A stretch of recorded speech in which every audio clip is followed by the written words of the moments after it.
maravilloso en el cual queremos que el Señor nos hable.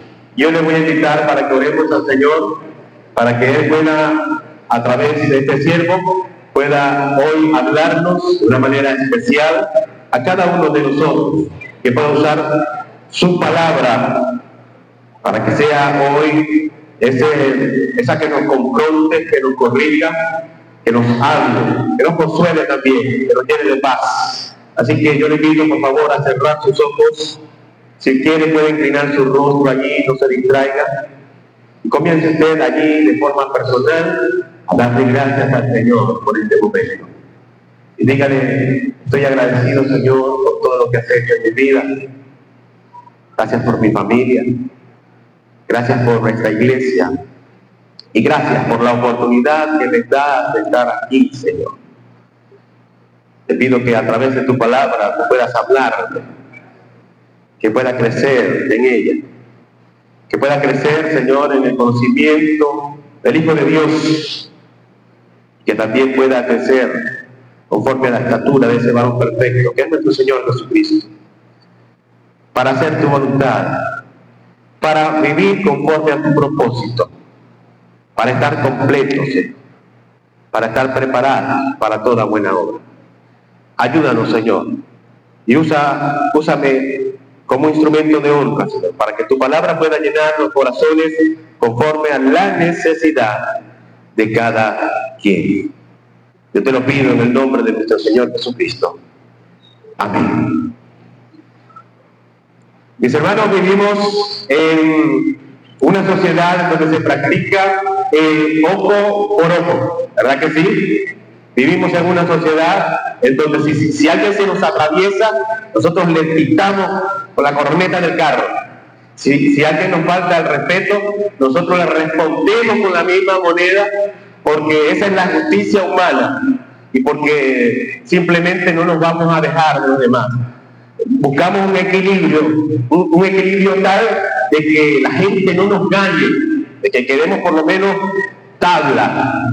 Así somos nosotros, mis hermanos. Pero en ese momento aparece nuestro Señor Jesucristo allá en lo más alto de la colina, allá en el monte, y nos dice algo que nos saca de toda lógica. Nos dice: ama a tu enemigo, ama a aquel que te hace daño, ama a aquel que te falta el respeto. Y luego nos dice algo que nos deja pero totalmente sacado de onda. Nos dice: sean perfectos, sean perfectos. Qué palabras tan difíciles, qué cosas tan tremendas que el Señor nos dice. Hermanos, si yo les digo a ustedes: sean perfectos, debemos ser perfectos. Tiene que lograr la perfección, mi hermano. A lo mejor más de uno aquí se levanta y dice: no, pastor, esto es demasiado para mí, yo como que mejor me voy. Y es verdad, porque si para nosotros el concepto de la perfección es cero falla, ¿verdad?, no fallar jamás, entonces quizás lo más apropiado sería cerrar las puertas de este lugar e irnos cada quien para nuestra casa, porque va a ser muy difícil que logremos la perfección. Es más, imagínense, si al Señor Jesucristo nos pidiera eso, pues nosotros diríamos: ciertamente nosotros no podremos llegar a tal perfección. Ahora bien, ¿qué les parece si yo les digo que el estándar de perfección que el Señor Jesús nos exige no es como la de una estatua de mármol que está así levantada, aislada, para que nadie la toque, para que no se raye, sino que más bien el estándar de perfección que Dios nos pide es como la de un atleta que corre, un atleta que lleva ronda, que lucha, que sufre, que está en continuo movimiento. Pues ese es el estándar de perfección que el Señor nos está pidiendo. En nuestra cultura, mis hermanos, el perfeccionismo es como una máscara con la cual nosotros escondemos nuestras debilidades. Pero en la perfección, conforme a la palabra del Señor, es algo mucho más profundo y distinto. La perfección, de acuerdo a lo que la palabra de Dios nos enseña, nos habla de estar completos, de estar preparados, de estar enteros para correr una carrera, para comenzar el camino o para comenzar esa carrera de la vida. Además, cuando se habla de perfección en la palabra del Señor, nos habla de estar equipados, de ser maduros, ¿ok? De tener lo que se necesita para ser constantes, perseverantes. Pero aún hay más. Cuando la palabra del Señor nos habla de perfección, nos llama a tener la mirada puesta en la meta. Que comencemos a esa carrera, pero que tengamos la mirada puesta a donde vamos a llegar, a donde tenemos que llegar. Así que la perfección nos habla de un propósito, nos habla de dirección. Así que la palabra del Señor, cuando nos habla de perfección, nos da una idea distinta a lo que nos enseña esta cultura. Jesús nos dice que no seas un robot sin errores, sin fallas. Eso no es lo que el Señor Jesús nos está diciendo, sino que seamos un hijo que ama con intensidad, que ama con una forma inquebrantable, no solamente a tu amigo, sino también a tu enemigo.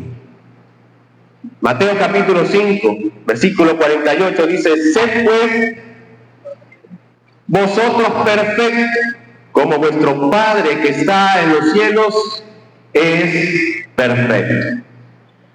Sed pues perfectos, como vuestro Padre que está en los cielos es perfecto.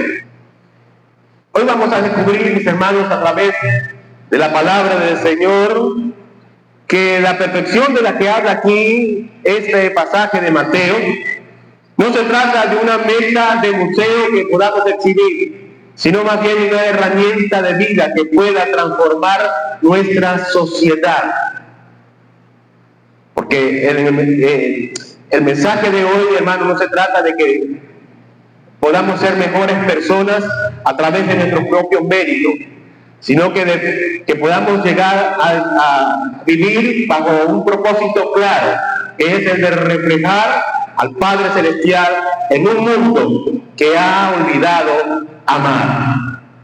Yo le invito a buscar allí, por favor, Mateo capítulo 5, pero no vamos a leer solamente el versículo 48. Vamos a leer desde el 38 para ponernos en contexto y poder entonces entrar en las profundidades del mensaje que el Señor nos quiere decir en esta mañana. Dice así la palabra del Señor, versículo 38. Oíste que fue dicho, ojo por ojo y diente por diente. Pero yo os digo, no resistáis al que es malo. Antes, a cualquiera que te hiera en la mejilla derecha, muévele también la otra. Y al que quiera ponerte a pleito y quitarte la túnica, dale también la capa. Y a cualquiera que te obligue a llevar carga por una milla, ve con él 2. Al que te pida, dale, y al que quiera tomar de ti prestado, no se lo rehuses. Oíste que fue dicho, amarás a tu prójimo y aborrecerás a tu enemigo.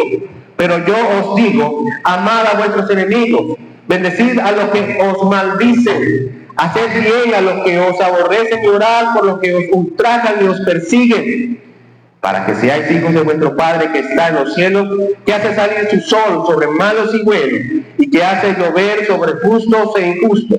Porque si amáis a los que os aman, ¿qué recompensa tendréis? ¿No hacen también lo mismo los publicanos? Y si saludáis a vuestros hermanos solamente, ¿qué hacéis de más? ¿No hacen también así los gentiles? Sed pues vosotros perfectos, como vuestro Padre que está en los cielos es perfecto. Hermanos, podríamos decir que este pasaje es la corona de la antítesis del sermón del monte. Señor Jesús viene aquí desafiando la manera como la gente pone en práctica la ley del Antiguo Testamento, la ley de Moisés.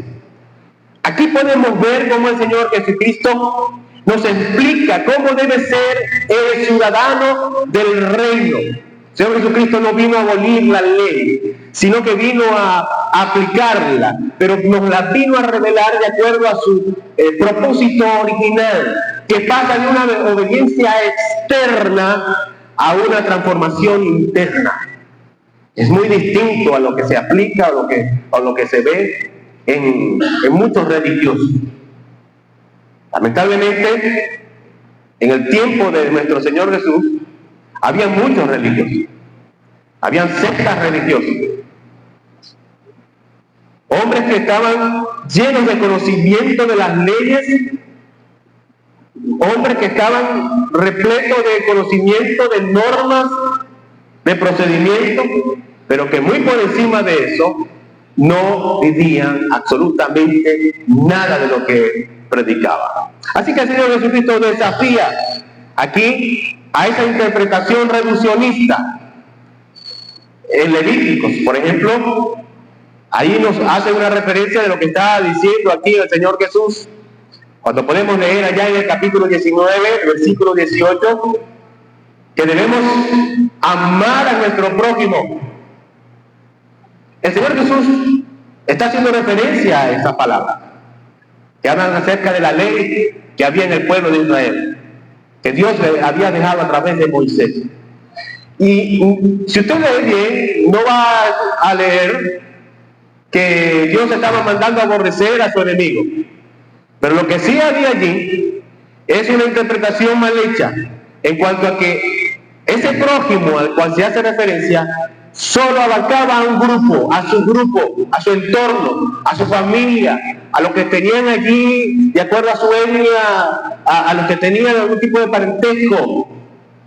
Así que cuando ellos dicen, amarás a tu prójimo, está diciendo, bueno, voy a amar a quienes tengo cerca, ¿okay? A mi familia, a los del mismo pueblo de Israel, a los que practican la misma fe, pero no tengo la obligación de amar a los de afuera. Así que ellos interpretan esto de esta manera, de que entonces tengo el derecho de aborrecer a mi enemigo. Así que el Señor Jesús hace referencia a esto, pero también cuando el Señor Jesucristo dice allí, versículo 48, sé pues perfecto, está haciendo un eco de lo que dice también allí en Levíticos, en el mismo capítulo 19, en el versículo 2, pues donde dice, sé santo, así como Jehová vuestro Dios es santo. Es un llamado a la santidad, pero aquí la santidad no se refiere a aislamiento, no se refiere a estar distante, sino que se refiere al carácter de Dios. Se refiere al carácter que nuestro Dios tiene por esencia. Así que aquí el Señor Jesucristo está haciendo referencia a lo que ya de hecho se conocía, pero había sido mal interpretado. Pero que para que podamos, mis hermanos, entender un poco más a profundidad este llamado a la perfección, tenemos que entender el significado etimológico de la palabra perfección. Significa tener integridad, estar completo, estar entero. Pero esta misma palabra viene en un término un poco más profundo, un término raíz que significa propósito, fin, dirección, objetivo. Así que entendiendo el significado profundo de este término perfección que usa aquí el mismo Señor Jesucristo, podemos darle un poco más sentido al llamado. Por ejemplo, cuando en cuanto al sacrificio del Antiguo Testamento se usaba la palabra perfección, se señalaba a que ese sacrificio que se iba a realizar tenía que estar completo para poder llenar los requisitos del ritual. ¿Okay? Ese animal que se iba a entregar tenía que estar entero, tenía que estar completo. En ese sentido era perfecto. Cuando se habla, por ejemplo, de la agricultura, el fruto está perfecto cuando ya ha madurado y está listo para ser cosechado. No significa que el fruto no tenga manchas, ¿ok? No tenga algún problemita allí, alguna pinta, algo raro. No significa eso, sino que ya está listo para ser cosechado y poder ser consumido. Y si hablamos, por ejemplo, de la formación física, un atleta o un soldado está listo cuando ya está preparado para salir a la batalla o para comenzar la carrera. Habla de que este hombre ya tiene que haber entendido no solamente físicamente, sino en su mente, tiene que estar claro de cuál es el propósito que va a cumplir tanto en la batalla como en esa carrera. Tiene que saber hacia dónde se va a dirigir y cuál es su meta. Así que esto tiene entonces un significado bastante profundo cuando hablamos de este llamado a la perfección. Pero hay algo más que podemos ver aquí, es la conexión con nuestro Señor Jesucristo. El mismo Señor Jesucristo que está hablando allí de que debemos ser como vuestro Padre Celestial, que también es perfecto. Él, hermano, se está mostrando como la perfección en esencia. Él se está mostrando allí como la perfección por excelencia. Es el único que ante la ofensa no responde con violencia, sino que más bien ora e intercede por sus enemigos, por quienes le hacen daño. Recuerden lo que dice Lucas capítulo 24, versículo 34, cuando el Señor Jesucristo dijo: perdona a los padres porque no saben lo que hacen. Es el Señor Jesucristo mostrando excelencia, mostrando perfección, mostrando el carácter de su Padre. Así que lo primero que tenemos que tener cada uno de nosotros para poder lograr esa perfección es a Cristo en nuestro corazón. Porque si tenemos a Cristo, mis hermanos, estamos completos. Si tenemos a Cristo, tenemos la capacidad de lograr esa perfección. Con Cristo somos perfectos. Si tenemos a Cristo en nuestras vidas. Así que no se trata de nuestros propios méritos ni de nuestros propios esfuerzos. Lo primero que tenemos que entender que la perfección que nos habla aquí la palabra del Señor, muy lejos de lo que el mundo nos enseña, está apuntando a Cristo. Si no tienes a Cristo en tu corazón, si estás aquí sentado pero no tienes a Cristo en tu corazón y quieres lograr esa perfección que Cristo nos está pidiendo en su palabra, lo primero que necesitas es tener a Cristo en tu corazón. No se trata de cumplir estándares de este mundo. No se trata de cumplir una serie de reglas, no una serie de cosas, de lineamientos, de religión. Se trata de tener a Cristo en tu corazón. Y si no tienes a Cristo en tu corazón, la mala noticia es que no estás completo. Necesitas hoy recibir a Cristo en tu corazón. Amén. Podríamos decir que hemos terminado el sermón. Algunos se ponen atentos, ya también. Pero hay algunas cosas que debemos entender un poco más allá para llevar a la práctica ese llamado a la perfección. ¿Cómo empezamos a vivir bajo este principio de perfección? ¿Cómo logramos cómo dejamos de ser esa estatua de mármol elevada para no llevar rayones y para poder lograr ser perfectos? ¿Cómo podemos llevar a la práctica este llamado que nos hace la palabra del Señor? Bueno, mis hermanos, el primer paso que debemos hacer es dejar de intentar dividir en partes nuestras vidas. A menudo nosotros separamos nuestra fe de la manera como nosotros tratamos a la persona que nos cae mal. ¿Verdad que sí? Por lo general nosotros decimos, bueno, yo sí soy cristiano, tengo a Cristo en mi corazón, conozco la palabra, pero eso no tiene nada que ver en que yo me deje de aquel que me cae mal, de aquel que me ha hecho daño. Eso es otra cosa. Dividimos nuestras vidas. Mis hermanos, por eso el primer llamado es a la integridad. Para poder lograr la perfección que el Señor Jesús nos exige, tenemos que practicar un amor sin fragmentación. Bien lo dice Santiago, capítulo 1, en el versículo 4, cuando dice, mas tenga la paciencia su obra perfecta, para que seáis perfectos y cabales, sin que os falte cosa alguna. Aquí Santiago lo dice claramente.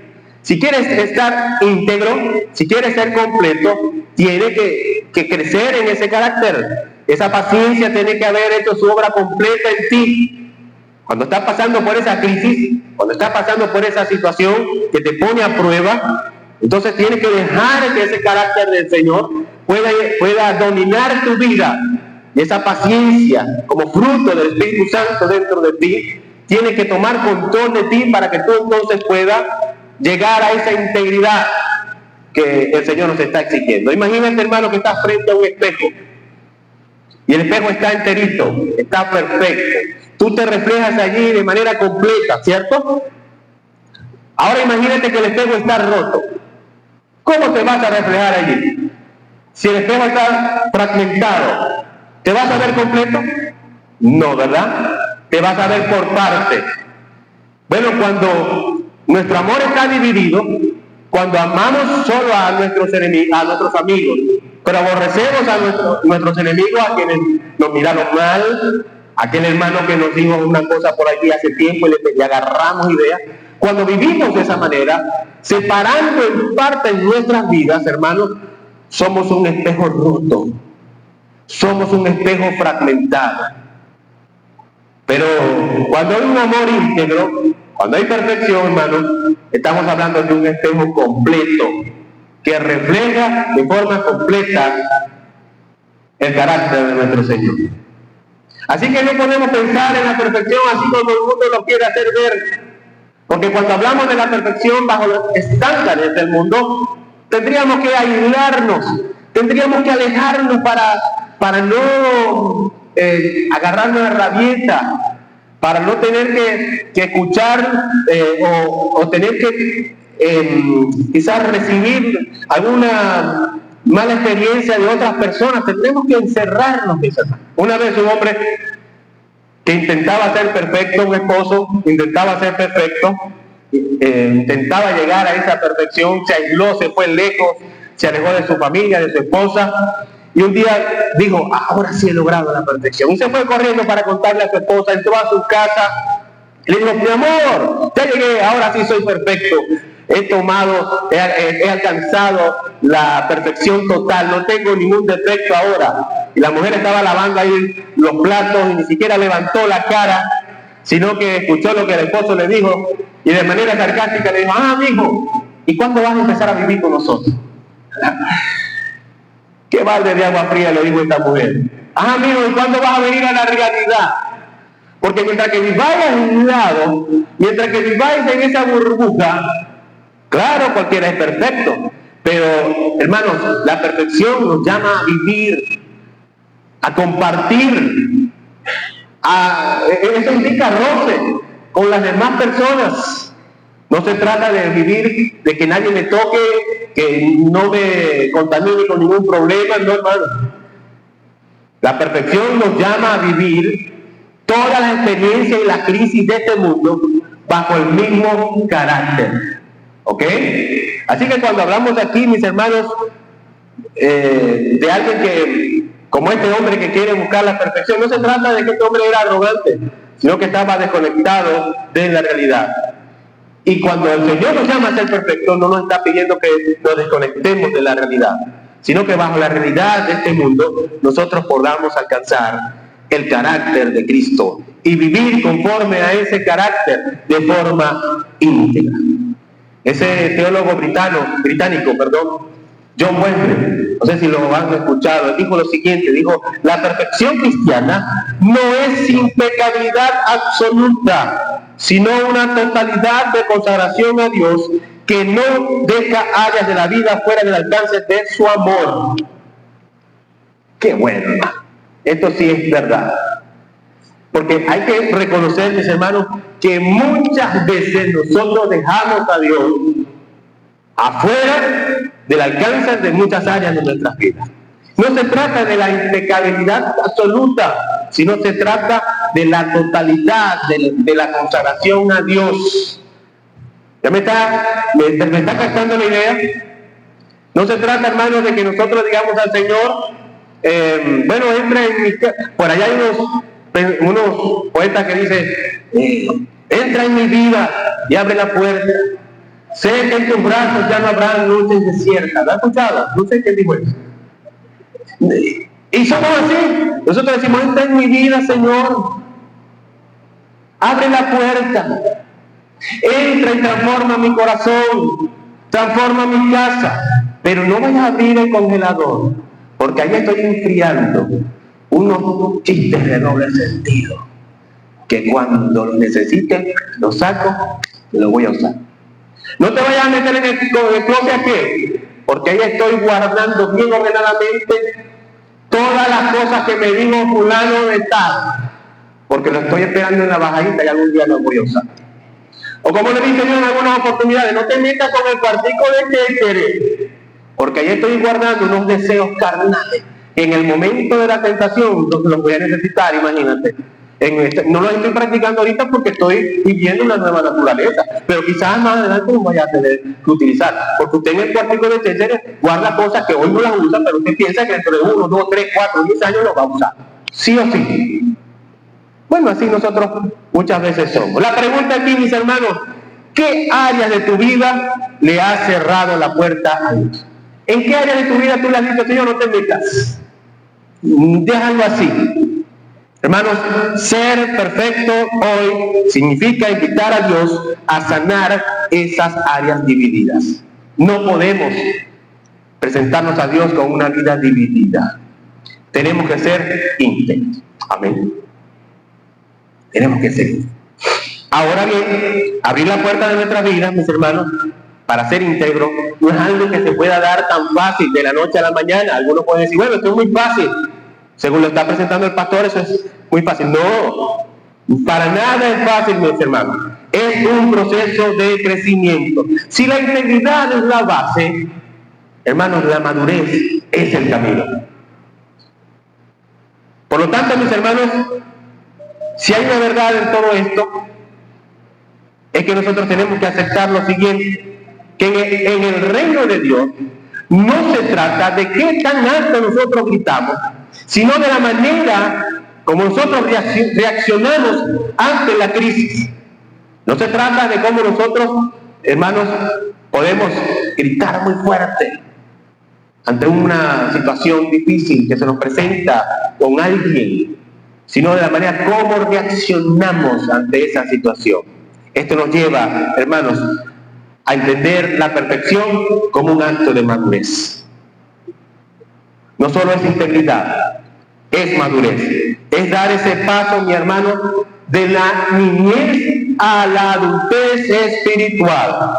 Efesios capítulo 13, en ese pasaje que el apóstol Pablo nos habla acerca de cómo nosotros tenemos que despojarnos de ese viejo hombre que está viciado conforme a los deseos engañosos y que tenemos entonces que vivir según Dios, de acuerdo a su justicia y a su santidad. Nos dice allí, de la manera como nosotros tenemos que madurar, en ese versículo 13 dice, hasta que todos lleguemos a la unidad de la fe, a la estatura, dice, y del conocimiento de Dios, a la estatura de un varón, del varón perfecto, dice, a la estatura de la plenitud de Cristo. Hasta que todos lleguemos a la unidad de la fe y del conocimiento del Hijo de Dios, a un varón perfecto, a la medida de la estatura de la plenitud de Cristo. Aquí nos está diciendo claramente que tenemos que seguir adelante porque es un proceso. Puedo preguntarte a ti, ¿crees que ya has llegado a esa estatura? ¿Crees que te falta un poquito más? A mí me falta un montón, creo que apenas estoy comenzando. ¿Cuánto te falta a ti? De repente podrías decir, bueno, yo tengo 50, 40, 30 años en el Evangelio y ya estoy casi listo. Yo creo, mi hermano, que nos falta bastante todavía. Hermano, si hay una verdad, es que, escucha bien, un niño ama por conveniencia, pero un adulto ama por carácter. Hermano, si tú le das un dulce a un niño, él te va a amar, le vas a caer bien. No es que nosotros tenemos que entrenar a los muchachos y decir, hey, no te vas a ir con si te dan un dulcito. ¿Verdad que lo tenemos que entrenar? Porque los muchachos son así. Si nosotros le damos un dulce a un muchacho, él tiene la mano una vez y le empezamos a caer bien. Y tratamos de compararnos con eso. Pero un adulto no ama de la misma manera.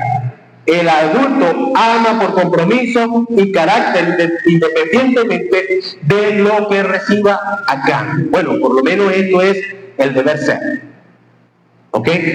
Jesús, mis hermanos, nos llama a dejar de ser niños espirituales que reaccionen con un berrinche ante la ofensa para que comencemos a responder como adultos del reino de Dios.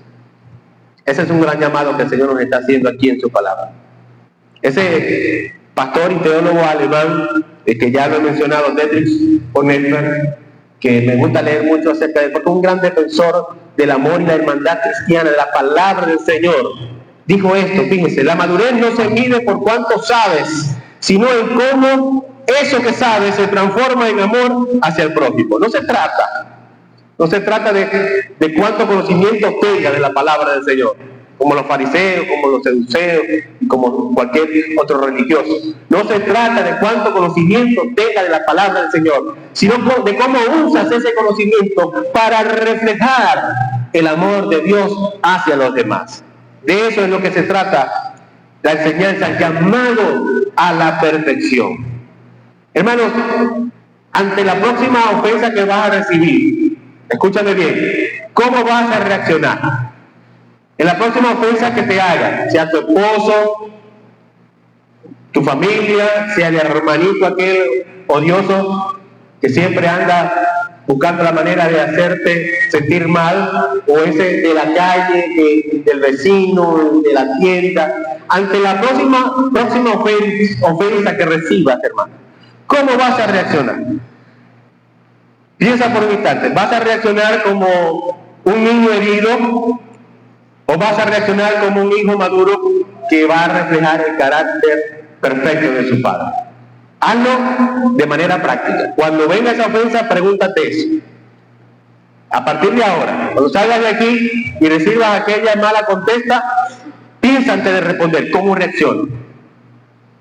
¿Reacciono bajo mi impulso de ese impulso de niño que se siente herido, que hace berrinches? A cada rato, hermanos, tenemos experiencia y tenemos la oportunidad de reflejar el carácter de Cristo. A mí me pasa cada rato. Estos días llegué al edificio y encontré exactamente donde va mi carro, encontré una moto allí parada. Le pasé una foto al grupo del edificio, le dije, ¿de quién es esta moto? Entonces salió la persona corriendo, disculpe señor, no se preocupe. Al otro día llego y está un carro allí y ya me empieza a molestar la cosa y le tomo la misma foto y le paso otra vez por el grupo y digo, ¿de quién es este carro? Como que esto es, usted sabe el berrinche, ¿no? ¿De quién es este carro? Pero resulta que no salió la persona y ahí pasé yo 15, 20 minutos, ya va a salir. Y cuando lo salga, ¿cómo le voy a responder? ¿Cómo le voy a decir? ¿Qué cara le voy a poner? Ahí estaba pensando yo, imaginando cómo iba a ser. Pues cuando llevaba media hora me cansé. Dije, no, me voy a dejar el carro aquí. Lo dejé parado allí afuera, por un lado así, me fui y lo dejé así. Y cuando escuché un ruidito, porque era bastante tarde, yo dije, voy a ver qué fue. Y salí. Cuando me asomo a la ventana, hermano, ese que fue, sabía que lo que había hecho me iba a molestar, porque eso prendió el carro. Salió y no me dio tiempo de ver. Yo, y después dije, gracias a Dios porque no me lo encontré. ¿Qué mal testimonio iba a dar yo? Bueno, porque me iba a decir algo le iba a decir. Estaba molesto ya, ¿cómo es posible que ya vayan 2 veces que me hayan puesto algo ahí? Porque ese puesto es mío. Así somos nosotros, mi hermano. La pregunta es, cuando venga otra vez, cuando se vuelva a parar, yo leo esto y estoy dándome cuenta del llamado que el Señor me está haciendo. ¿Cómo voy a reaccionar ahora? ¿Voy a seguir siendo un niño berrinchudo o voy a comportarme como un cristiano, como hijo de Dios maduro, que refleja el carácter del Padre? Piense usted, ¿qué le pasó esta semana y cómo reaccionó? Hermanos, pero aún falta un poco más. Quizá usted piense aquí hoy, bueno, esto es mucho. Esto es mucho lo que el pastor está pidiendo. Suena muy bien, pero es bastante difícil. Y algunos dirán, bueno, pero ¿por qué tengo que esforzarme tanto para amar a mis enemigos o amar a que me hace tanto daño? ¿Por qué tengo que hacer todas esas cosas? ¿Vale la pena tanto trabajo? Aquí es, hermano, donde aparece la pieza final del rompecabezas. No estamos llamados a la madurez solo por ser buenas personas, sino porque tenemos una meta que alcanzar. No se trata, hermanos, de que nuestra vida es un simple accidente, sino que tiene un propósito. Así que veamos el tercer elemento, el último de esta mañana, y veamos la perfección desde el punto de vista del propósito.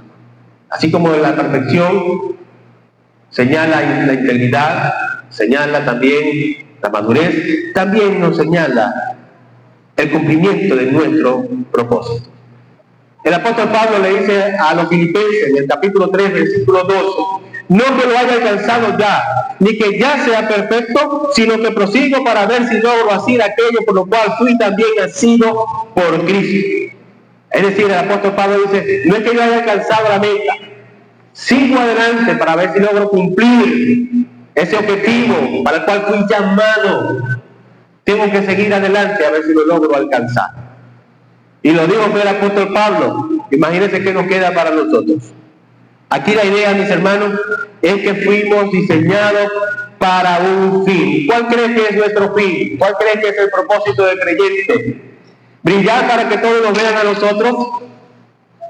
Hermanos, el propósito del creyente es reflejar al Creador. Reflejar el carácter de nuestro Padre Celestial.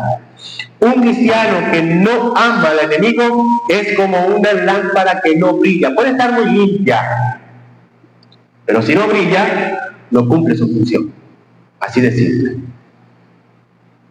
Dijo alguien, el hombre ha sido creado para una meta, y esa meta es reflejar al Creador. Cuando el hombre se vuelve hacia sí mismo, pierde su fin. Hermano, si tu fin, tu propósito, todo lo que haces en este mundo es en base a ti, a estar mejor, a vivir bien, a ser feliz. ¿Sabe que eso es lo que predica el mundo? Ese es el humanismo que predica el mundo. Que vivas una vida egocéntrica, ¿ok? Que vivas busques tu propia felicidad, vivir tus sueños. Incluso eso se está colando en muchas iglesias, en donde hoy en día las canciones que se cantan para alabar a Dios, entre comillas, lo que nos dicen es, Señor, cumple mis sueños, cumple mis anhelos, cumple mis deseos. Y eso es lo que el mundo predica y lo que Satanás quiere que nosotros creamos. Y resulta que nosotros dentro de la iglesia lo estamos practicando. Cuidado con eso.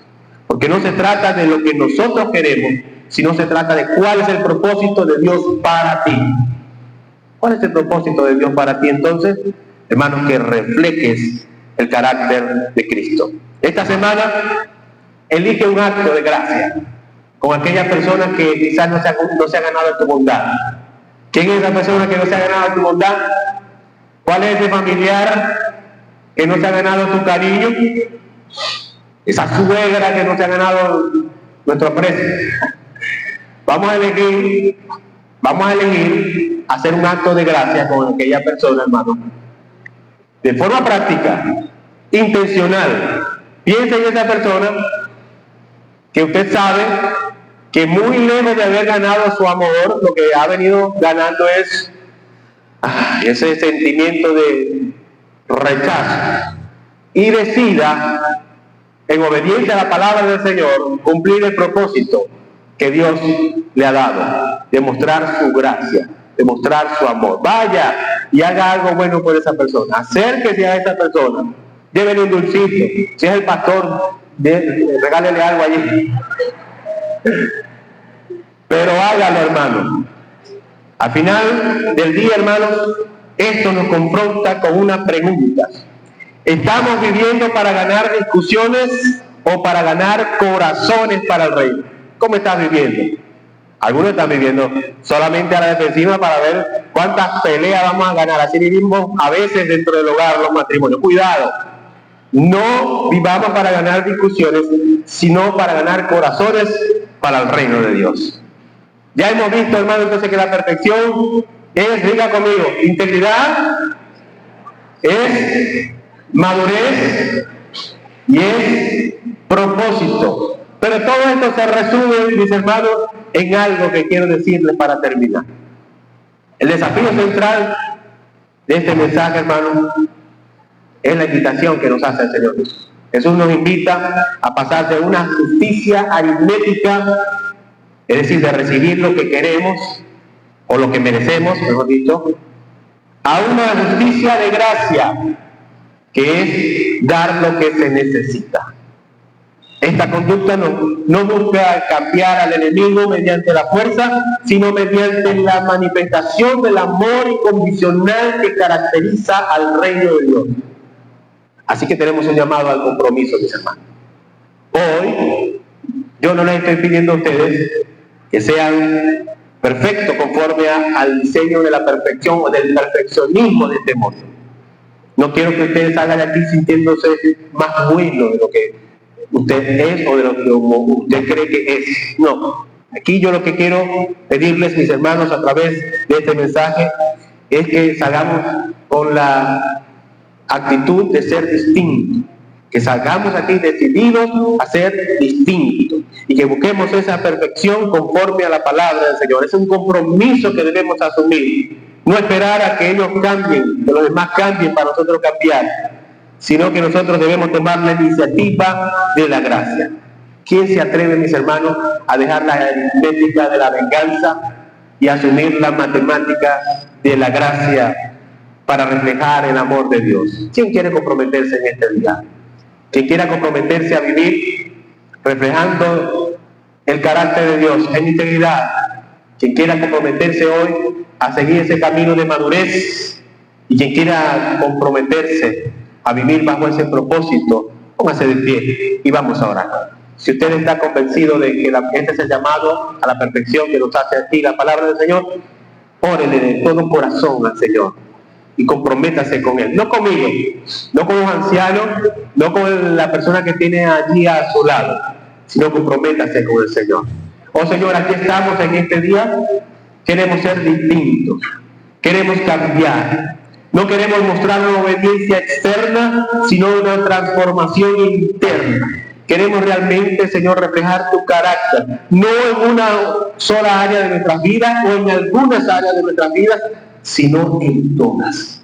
Queremos mostrarte a ti con nuestro carácter, nuestra conducta, nuestro temperamento, nuestra respuesta, pero también con lo que pensamos, con lo que sentimos, con lo que somos de manera interna. Queremos, Señor, crecer de acuerdo a la estatura de ese varón perfecto que es nuestro Señor Jesucristo. Queremos tenerlo a Él como el marco de comparación todos los días, Señor.